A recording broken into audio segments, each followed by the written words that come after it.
I wasn't supposed to be on that road. My GPS lost signal about 40 miles outside the nearest highway exit.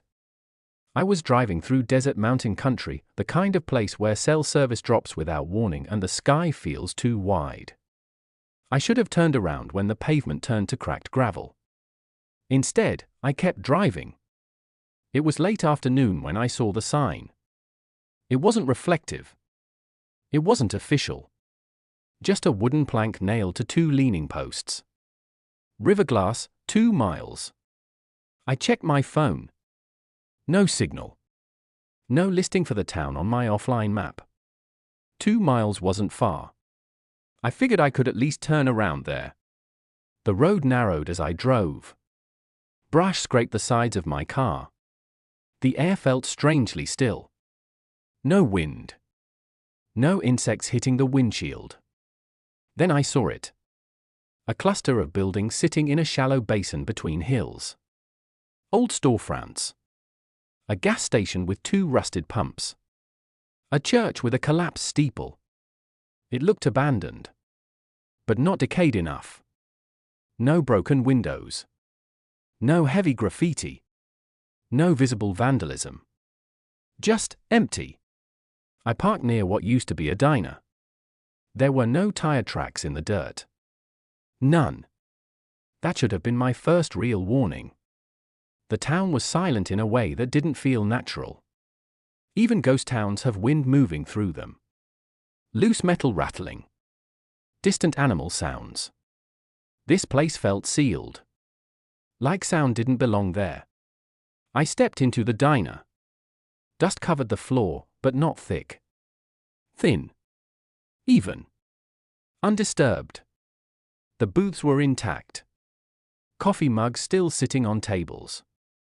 One of them had liquid inside. Dark.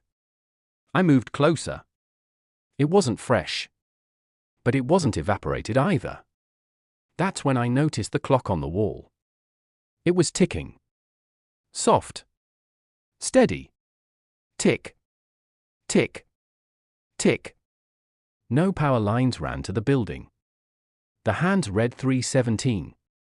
My watch read for 52. I don't know why that unsettled me so much. I told myself someone must maintain the place. Maybe a historical site. Maybe I just didn't know the history. But when I stepped back outside, the sky looked wrong. The sun hadn't moved. It was still hanging at the exact same angle as when I arrived. Like time had paused. That's when I saw movement at the far end of the street. A figure standing between 2 buildings. Watching me.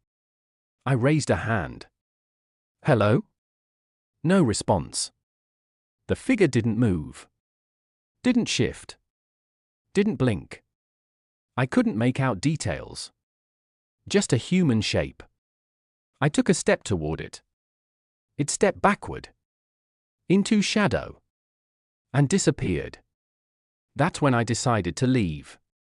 I walked quickly back to my car. Opened the door. Got in. Turned the key. Nothing. The engine didn't even try. My dashboard lights flickered once. Then died.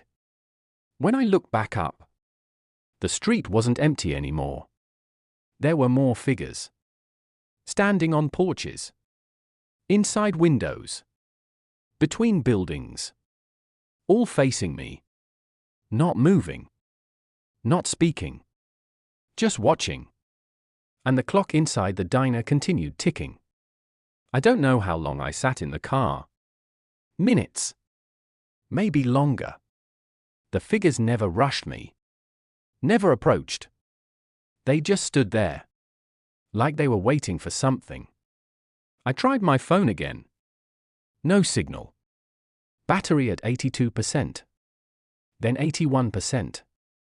Then suddenly 54%. Dropping fast. Like something was draining it. I got out of the car. I didn't want to. But sitting felt worse. The nearest figure stood on the porch of the gas station.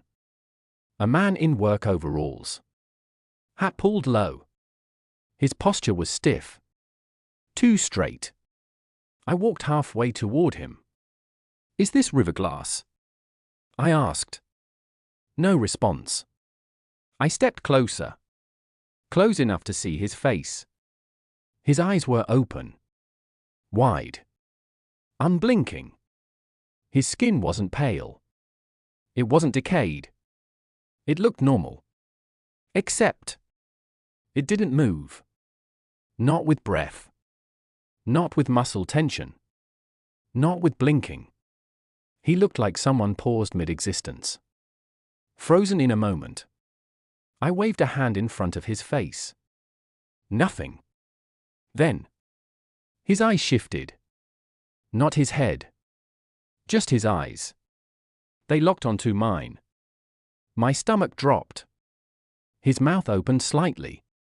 Not speaking. Just opening. Wider. Wider than it should have. The jaw didn't hinge naturally. It stretched. Like it wasn't built correctly. A sound came out. Not a word. A low, hollow exhale. And across the street, every other figure's mouth opened too. In unison. No sound at first. Just wide, unnatural grin stretching beyond what skin should allow. Then the sound came. A layered whisper. Not from one direction. From all of them. "You shouldn't be here." But the mouths weren't moving with the words. The sound wasn't synchronized. It felt projected. Inside my head. I stumbled backward. The man on the porch didn't walk toward me. He didn't need to. The space between us felt smaller somehow. Like distance was compressing. The sky still hadn't changed. The sun still hung frozen. And the clock inside the diner. Still ticking. I ran. Not toward the car. Toward the edge of town. If I could reach the road. Maybe I could walk.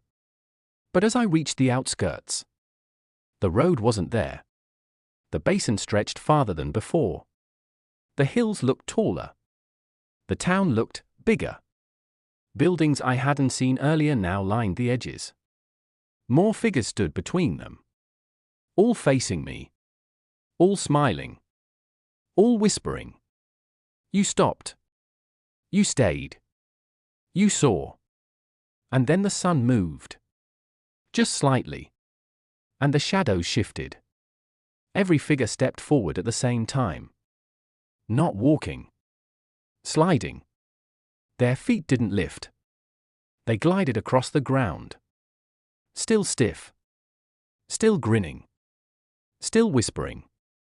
And I understood something horrible. The town wasn't abandoned. It was waiting. They didn't chase me.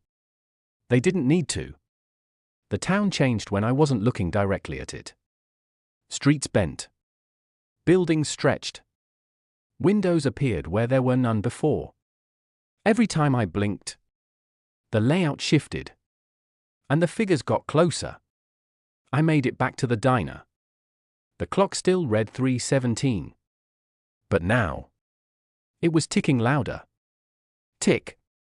Tick. Tick. The sound echoed through the entire town. The figures stopped moving when I entered. They gathered outside.